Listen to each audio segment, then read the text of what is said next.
দর্শক, নতুন সরকারের প্রথম কর্মদিবসে সচিবালয়ে আসছেন মন্ত্রী এবং প্রতিমন্ত্রী যারা দায়িত্ব পেয়েছেন তাদের সবাই। আমরা এই মুহূর্তে সরাসরি যেতে চাই সচিবালয়ে। সেখানে রয়েছেন আমাদের সহকর্মী সাদ বিন শফিক।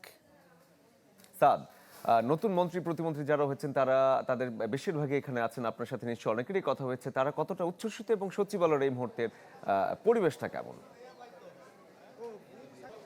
শরীফ, খুব সঙ্গত কারণেই তারা বেশ উচ্ছ্বসিত। তারা কিন্তু আপনি জানেন আজকে সকালে রাষ্ট্রীয় অনুষ্ঠান ছিল। তারা সাভারে শহীদ মিনারে সাভারে গিয়েছিলেন জাতীয় স্মৃতিসৌধে ফুল দিয়ে শ্রদ্ধা নিবেদন করতে। এরপর তারা গিয়েছিলেন জিয়া উদ্যানে বেগম খালেদা জিয়া, প্রয়াত বেগম খালেদা জিয়া এবং জিয়া রহমানের স্মৃতির প্রতি শ্রদ্ধা নিবেদন করেছেন পুরো মন্ত্রিসভা, প্রতিমন্ত্রী সহ।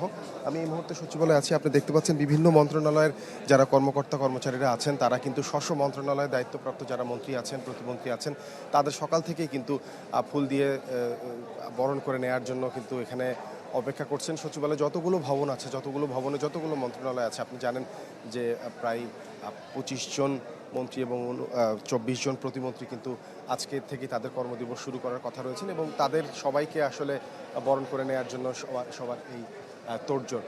আমরা সকাল থেকে দেখেছি বেশ কয়েকজন মন্ত্রী প্রতিমন্ত্রী কিন্তু গিয়েছে। একটু আগে শিক্ষামন্ত্রী এসেছিলেন, তিনি জানিয়েছেন গণমাধ্যমের সামনে পরে কথা বলবেন। আমরা শহীদুদ্দিন চৌধুরী অ্যানিকে দেখেছিলাম কিছুক্ষণ আগে, উনিও কিন্তু গিয়েছেন। মূলত তারা তাদের প্রত্যাশার কথা জানিয়েছেন দু একজন। তারা বলছেন যে সরকার যেই প্রতিশ্রুতি জনগণকে দিয়ে তারা ভোটে নির্বাচিত হয়েছেন সেই প্রতিশ্রুতি অনুযায়ী তারা কাজ করবেন, এমনটাই কিন্তু তারা বলছেন। সার্বিকভাবে তারা কর্মপরিকল্পনা কী হবে বা কীভাবে তাদের সামনের দিনগুলোতে মন্ত্রণালয়ের কার্যক্রম বা নিয়মিত দৈনন্দিন যেসব কার্যক্রম আছে সেটা পরিচালনা করবেন, সেই বিষয়গুলো নিশ্চয়ই পরবর্তীতে দায়িত্ব আনুষ্ঠানিকভাবে গ্রহণ করার পর মন্ত্রণালয়ের অফিস শুরু করার পর কিন্তু তারা সেই বিষয়ে নিশ্চয়ই জানাবেন। আমরা দেখেছি মির্জা ফখরুল ইসলাম আলমগীর, তিনিও কিন্তু সকালে সচিবালয়ে তার নিজ দপ্তরে কথা বলেছেন। এছাড়া কিন্তু বিভিন্ন ধরনের মূলত আজকে প্রথম কর্মদিবস হলেও আনুষ্ঠানিকতাটা মূলত তাদেরকে শুভেচ্ছা বিনিময়, অর্থাৎ মন্ত্রণালয়ের যেসব কর্মচারীরা থাকেন তারা কিন্তু শুভেচ্ছা বিনিময়, কুশল বিনিময় করে আজকে দিনটি পার করবেন।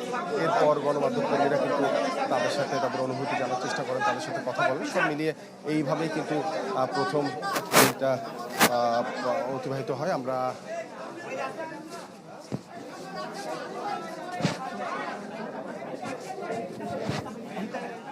এই মুহূর্তে আমরা দেখতে পাচ্ছি নিতাই রায় চৌধুরী এসছেন, সংস্কৃতি মন্ত্রণালয়ের দায়িত্বপ্রাপ্ত। আমরা তার সাথে একটু কথা বলব। আজ থেকে আমাদের প্রকৃত যাত্রা। ক্যামেরার দিকে। কালকে আমরা শপথ নিয়েছি, প্রধানমন্ত্রী তারেক রহমান সাহেব শপথ নিয়েছেন, তারই নেতৃত্বে আমরা আজকে আমাদের যাত্রা শুরু। আমরা গত 18 বছরে আমাদের দেশের রাজনীতি, সংস্কৃতি, শিক্ষা ব্যবস্থা, ধর্মীয় মূল্যবোধ, সর্বোপরি সিভিল অ্যাডমিনিস্ট্রেশন, পুলিশ অ্যাডমিনিস্ট্রেশন, সাংবিধানিক এবং রাষ্ট্রীয় প্রতিষ্ঠানগুলো অল হ্যাজ বিন ডিজঅর্ডার, সব কিছু ভেঙে চুরমার করে দেওয়া হয়েছে। এই পরিস্থিতিতে আমাদের দুইটি চ্যালেঞ্জ আছে। একটা হলো যে দেশটাকে একটা নতুন অবস্থার মধ্যে নিয়ে আসা, আমরা বাংলাদেশকে একটা আধুনিক যুগোপযোগী এবং নতুন ধরনের স্বপ্ন নিয়ে আমরা বাংলাদেশটাকে গড়ে তুলব। দ্বিতীয় কথা হলো যে আমাদের অর্থনীতি, যার মূল বুনিয়াদটাকে ভেঙে ফেলা হয়েছে। এখানে সমস্ত আর্থিক প্রতিষ্ঠানগুলো, ব্যাংক, বিমা, অর্থলগ্নিকারী প্রতিষ্ঠান, সব কিছু লুটপাট করে ধ্বংস করা হয়েছে। এক ধ্বংসস্তূপের দাঁড়ায় আমরা নতুন করে স্বপ্ন দেখছি, আমরা পারবো এই সব চ্যালেঞ্জ মোকাবেলা করে সামনের দিকে এগিয়ে যেতে।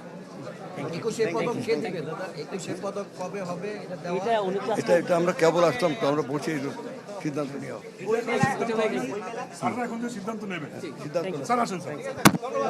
শরীফ, এই আসলে তিনি বলছিলেন যেসব সীমাবদ্ধতা আছে, সরকারের চ্যালেঞ্জ আছে, সেই চ্যালেঞ্জগুলো আসলে মোকাবেলা করে সামনের দিনে কাজ করবেন। এভাবেই কিন্তু কিছুক্ষণ পরপরই একজন মন্ত্রী প্রতিমন্ত্রী আসছেন, তার দপ্তরে যাচ্ছেন এবং গণমাধ্যমের সাথে কথা বলছেন, তাদের কর্মকর্তাদের সাথে কুশল বিনিময় করছেন। শরীফ, ধন্যবাদ আপনাকে। এভাবেই মন্ত্রী প্রতিমন্ত্রীরা সচিবালয়ে আসছেন এবং বিভিন্ন সময় কথা বলছেন সাংবাদিকদের সাথে। আমরা এই মুহূর্তে দেখলাম যে সংস্কৃতি বিষয়ক মন্ত্রণালয়ের দায়িত্বপ্রাপ্ত মন্ত্রী নিতাই রায়চৌধুরী তার প্রত্যাশার কথা জানালেন সাংবাদিকদের। Vision, vision, vision fridge. সচিবালয়ে আসছেন নতুন দায়িত্বপ্রাপ্ত মন্ত্রী প্রতিমন্ত্রীরা। আমরা আবারও সচিবালয়ে নিয়ে যেতে চাই।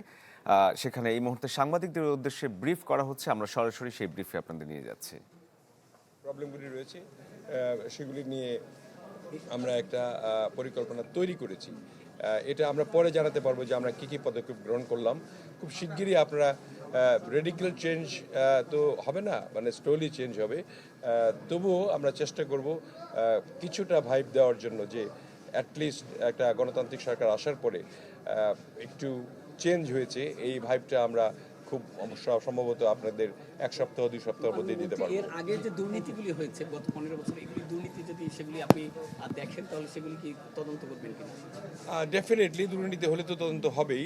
দুর্নীতির দায়ে অনেকেই জেলেও আছে, আবার এখনও দুর্নীতিমুক্ত হয়নি, এবং সেগুলি ঠিক করার জন্য তো আমাদের চেষ্টা চলবে। আমরা এখন বসবো, সেক্রেটারি সাহেবের সঙ্গে বসবো, আমরা আলোচনা করব, এবং বিশেষ করে পর্যটনের ব্যাপারে আমরা অনেক চিন্তা ভাবনা করেছি, সুদূর প্রসারী চিন্তা ভাবনা করেছি। আমাদেরকে সময় দিবেন উপরে।